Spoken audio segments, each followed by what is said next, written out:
여러분 안녕하십니까? 코스피가 4천선에 올라탄 지 하루 만에 다시 4천선 등락을 반복하고 있습니다. 미국 최대 메모리 반도체 제조사인 마이크론의 깜짝 실적에도 불구하고 오라클의 AI 데이터 센터 투자 유치 난학에 시장이 민감하게 반응하며 시총 상위 종목 대부분 하락하고 있습니다. 이민우 기자. 네, 임인우입니다. 네, 코스피 4천선이 위태롭죠?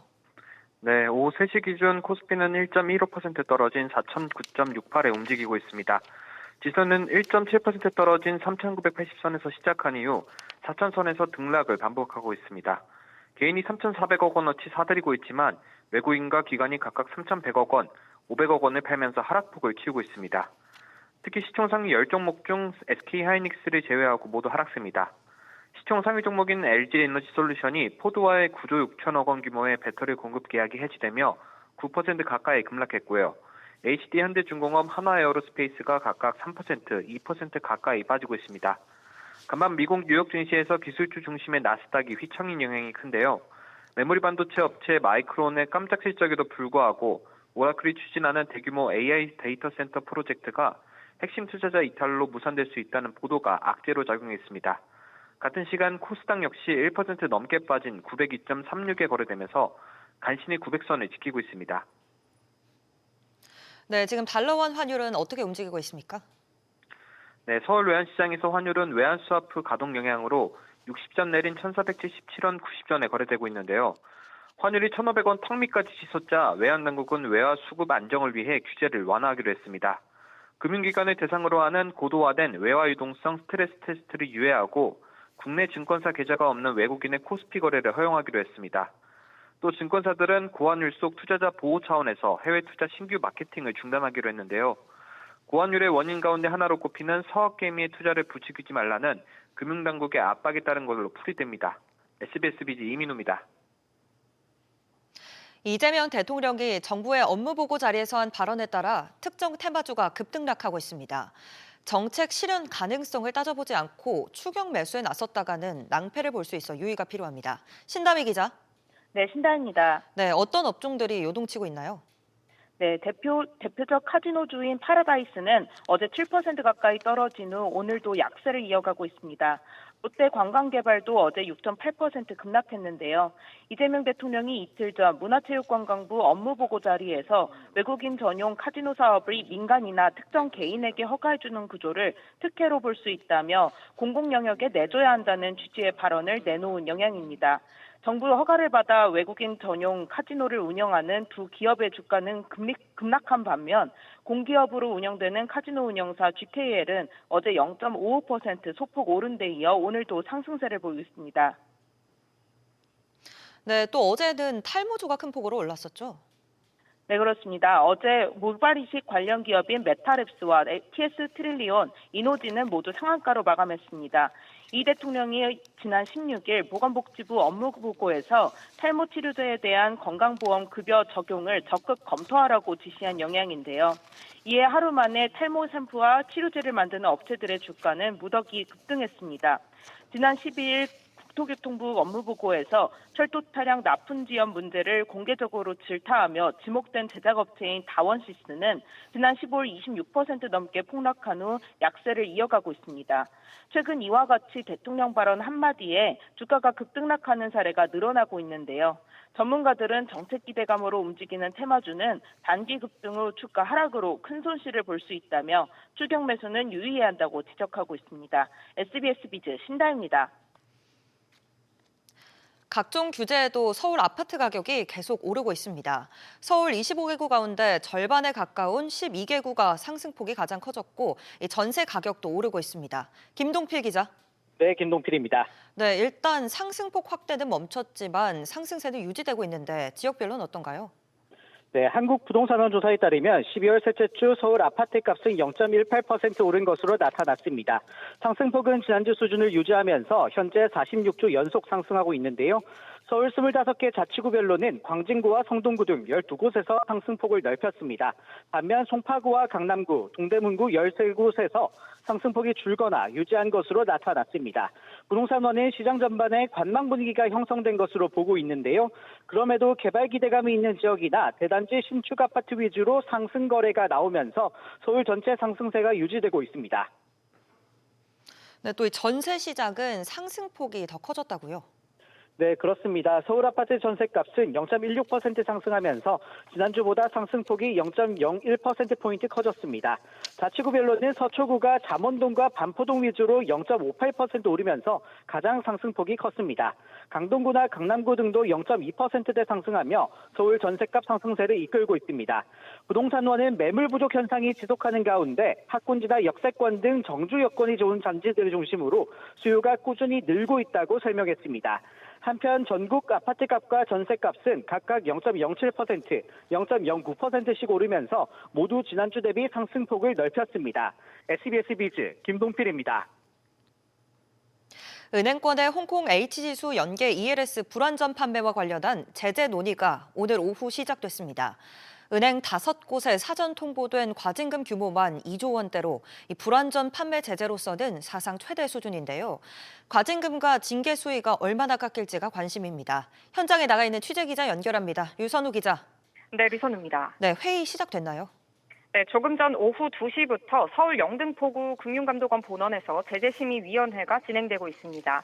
이 자리에서 위원들은 홍콩 ELS 판매 은행들에 대한 과징금 등 규모와 징계 수위 등을 논의해 결정합니다. 제재심에서는 KB국민, 하나, 신한, 농협, SC제일 등 5개 은행 준법 감시인과 실무진 등이 출석해 순차적인 소명과 변론을 진행하는데요. KB국민은행 이수진 부행장은 오후 1시 반쯤 가장 먼저 도착했고 김영훈 하나은행 부행장은 1시간가량 뒤쯤 회의에 들어갔습니다. 앞서 홍콩 ELS 판매 금액이 가장 컸던 국민은 1조 원대, 하나 신한은행은 3천억 원대 초반, 농협은행과 SC제일은행은 각각 2천억 원, 1천억 원대 과징금을 사전 통지받았습니다. 네, 그렇다면 오늘 결론은 나옵니까? 쉽지 않을 것으로 보입니다. 은행들은 그간 금감원이 지적한 적합성 원칙과 설명 의무, 부당 권유 금지 등에 대해 조목조목 반박해온 것으로 알려지는데요. 은행들은 지난해 3월부터 시작해 96%에 달하는 자율배상 현황 등을 강조하며 이 사후적 피해 구제 노력을 강조할 것으로 보입니다. 금융사들은 사고 예방 노력이나 적극적인 사고 수습 노력 등이 있으면 기본 과징금의 최대 75%까지 조정받을 수 있습니다. 은행권과 금감원의 시각이 첨예하게 갈리는 만큼 당장 오늘 제재심 결론이 나오긴 어려울 것으로 예상되는데요. 이 경우 내년까지 여러 번 더 제재심이 열릴 수 있습니다. 금감원은 제재심 결론이 나면 이찬진 금감원장 결재를 받아 금융위로 이를 이첩하는데요. 과징금 부과 규모와 기관 인적 제재 수위는 금융위원회에서 최종 확정됩니다. SBS 비즈 류선우입니다. 이어서 보험입니다. 보험 설계사한테 상품을 추천받을 때 이 노후 대비용으로 좋다는 이야기 자주 듣게 됩니다. 저축 목적의 보험을 팔면서 이런 이야기를 하면 괜찮을 텐데 그렇지 않은 경우도 적지 않다는 게 문제입니다. 이게 금융감독원 민원으로 비화하는 경우도 적지 않은데 또 문제는 민원이 받아들여지지도 않는다는 것입니다. 자세한 내용 알아보겠습니다. 오서영 기자. 네, 우선 문제를 예방하는 게 제일 중요하죠. 주로 어떤 상황 때문에 이 민원이 발생합니까? 네, 보장성 보험을 연금 저축으로 설명들었다거나 제대로 된 판매 절차를 거치지 않았다는 민원이 이어지고 있습니다. A씨의 경우 확정 이율에다 연금 전환된다는 설명을 듣고 저축 상품이라 생각해 보험에 가입했는데요. 사망보장 종신보험이라는 걸 알고 계약 취소를 주장했지만 받아들여지지 않았습니다. 여기에서 말하는 연금 전환 특약은 사망보장 대신 보험계약의 해약 환급금을 당겨 쓰는 걸 말하는데요. 금감원은 특히 종신보험의 경우는 저축성 보험보다 비용과 수수료가 높기 때문에 저축 목적엔 적합하지 않다고 안내했습니다. 또 다른 가입자 B씨는 2년간 의무 납입하면 추가 납입 없이도 보장된다는 말에 유니버셜 보험에 가입했는데요. 금감원은 이 경우 보험기간 전체를 보장하지는 않는다고 알렸습니다. 또 보험 갈아타기를 권유받는 경우에도 기존과 신규 계약을 잘 비교해보고 새로운 보험을 청약하면서 발생하는 보험료와 담보 변경이 있는지 살펴야 한다고도 당부했습니다. 네, 이게 불완전 판매니까 계약을 취소해달라는 주장인데 받아들여지지 않는 이유는 뭔가요? 네, 상품 설명서의 보험 계약 중요 사항 설명을 이해했다는 자필 서명과 완전 판매 모니터링 답변이 확인됐기 때문인데요. 이를 반증할 객관적인 자료가 없다면 어렵습니다. 다만 돈을 돌려받은 사례도 있었는데요. 이 가입자는 종신보험에 가입하면서 목돈 만들기라는 설명을 들었고 모니터링 답변도 형식적으로 정해진 대로 하도록 유도당했다고 주장했습니다. 그런데 실제로 보험 설계사가 저축으로 오인하게 할 내용을 썼고 모니터링 스크립트 답변이 증거로 확인됐기 때문에 금감원이 계약 취소를 권고한 건데요. 특히 완전 판매 모니터링 답변은 분쟁 시 입증 자료로 활용되기 때문에 신중하게 답해야 합니다. SBS 비즈 오서영입니다. 오늘 오후 여의도역 신안산선 포스코 ENC가 시공하던 공사 현장에서 철근이 무너지는 사고가 발생했습니다. 사고는 지하 80m 지점에서 발생한 걸로 추정되고 이 사고로 작업자 7명이 매몰됐습니다. 류정현 기자. 네, 유정현입니다. 네, 먼저 사고 상황 전해주시죠. 네, 오늘 오후 1시 22분쯤 지하철 여의도역 2번 출구 앞 신안산선 공사 현장에서 철근이 무너지는 사고가 발생했습니다. 사고는 지하 80m 지점에서 발생한 걸로 현재까지는 추정되고 있습니다. 이 사고로 작업자 7명이 매몰됐고 이 중 1명인 50대 남성은 심정지 상태로 발견돼 심폐소생술을 받으면서 인근 병원으로 이송됐습니다. 경찰과 소방당국은 경상자 1명을 포함한 나머지 인원에 대해 구조 작업을 진행 중인 상황입니다. 네, 이 사고 담당 구역 시공사가 올해 중대재해가 여러 번 일어난 포스코 ENC라고요. 그렇습니다. 포스코 ENC 측도 현재 사고 소식을 접하고 대응에 나선 상황입니다. 포스코 ENC는 지난 4월 경기도 광명시 신안산선 공사 현장에서도 붕괴 사고가 발생한 바 있는데요. 이 사고로 광명시가 포스코 ENC에 대한 손해배상 소송을 포함한 강력 대응에 나서겠다고 어제 밝히기도 했습니다. 포스코 ENC는 올 한 해 동안 공사 현장에서 노동자 4명이 사망하는 등 중대재해가 계속해서 발생하고 있습니다. SBS 비즈 유정현입니다. 쿠팡의 개인정보 유출 사고를 빙자한 보이스피싱과 스미싱이 기승을 부리고 있습니다. 실제 피해 사례까지 확인되자 금융당국은 이 쿠팡 사태 관련 보이스피싱 소비자 경보를 주의해서 경고로 상향했는데요. 정보윤 기자입니다. 법원 직원을 사칭하며 전화를 건 사기범. 쿠팡의 개인정보 유출 사고로 명의가 도용됐다며 겁을 줍니다. 최근 쿠팡에서 개인정보 유출된 사태에 대해서 들어보신 적 있으실까요? 쿠팡에서 본인 계좌와 불법적인 세탁 용도로 사용이 기록된 통지서를 직접 수령해야 한다며 서울로 올 수 있냐고 묻고선 피해자가 난색을 표하자 인터넷 열람을 권합니다. 방문 지령 좀 어려우실 경우에는 저희가 공문 인터넷 열람으로 좀 이렇게 안내해드리고 있거든요. 인터넷 사용 가능하실까요? 가짜 사이트로 유도하기 위한 수법입니다. 여기서 개인정보를 입력하거나 앱을 설치하면 휴대전화는 그대로 사기범 손에 넘어갑니다. 쿠팡 사태 관련 스미싱 문자 사기도 잇따르고 있습니다. 유출된 개인정보를 나열하거나 구체적인 피해 보상금을 제시하며 링크 클릭을 유도하는 게 특징입니다. 하지만 법원이나 검찰 등 정부기관은 사건 확인이나 등기 반송을 이유로 사이트 접속이나 앱 설치를 요구하지 않습니다. 100% 보이스피싱입니다. 금융감독원은 쿠팡 관련 보이스피싱 피해 사례가 확인되고 관련 제보가 잇따르자 소비자 경고 등급을 주의해서 경고로 한 단계 상향했습니다. 또 대출 실행이나 비대면 계좌 개설을 막을 수 있는 안심 차단 서비스 3종 가입을 권고했습니다. 금융회사 영업점이나 은행 앱, 어카운트 인포를 통해 가입할 수 있고 한 곳에서만 신청해도 전 금융권에 자동으로 적용됩니다. SBS 비즈 정보윤입니다.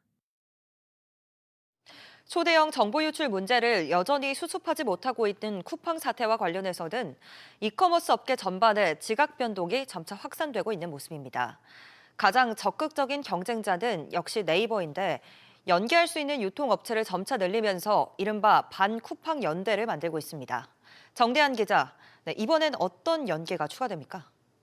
네이버의 월 4,900원 유료 구독 서비스인 네이버 플러스 멤버십은 어제부터 멤버십 회원을 대상으로 롯데마트 온라인몰 제타의 유료 멤버십인 제타패스 혜택을 그대로 제공하기 시작했습니다.